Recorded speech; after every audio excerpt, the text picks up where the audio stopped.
I know Christians will often do fast, especially at the beginning of the year. So let me talk to you about a Bible verse on fasting that is commonly misunderstood.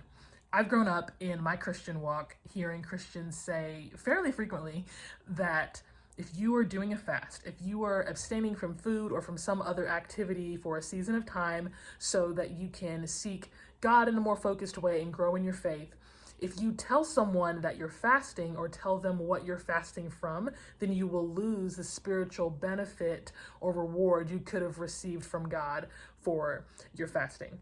And this misunderstanding comes from a passage in Matthew chapter 6, verses 16 through 18, I believe, where Jesus is teaching and he's correcting a wrong practice, a wrong behavior practiced by the religious leaders of the day who would do spiritual disciplines, legitimate spiritual disciplines that are good things that Christians should do, like prayer and fasting and giving to those in need, but they were doing those things for the wrong reasons. They weren't doing those things sincerely because they were trying to seek after God.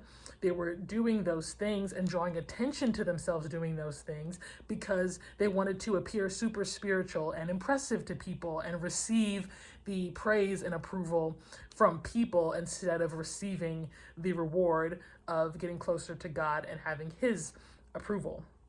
And so Jesus is teaching the crowds who are listening to him and saying, hey, when you fast, don't do it that way.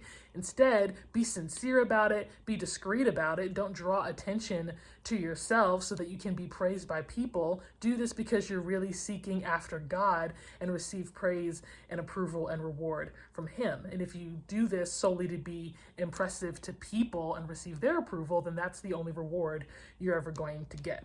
So it's not wrong for you to share with someone that you're fasting, especially if you're fasting food and depending how intensely you're fasting. It's actually wise for someone in your life to know that so that they can give you counsel medically, spiritually, just to do that in a way that's wise and safe. Sometimes Christians will share with each other that they're fasting so you can encourage each other and keep each other accountable on your fast. Or you might go over to someone's house for dinner and they offer you a piece of cake for dessert and you politely decline and say, thank you, but I'm fasting sweets. I'm not eating sweets right now. Those kind of things are not wrong. That's not what Jesus was talking about in this chapter, and you won't lose your reward for those things. So go read those verses and let me know if this was helpful.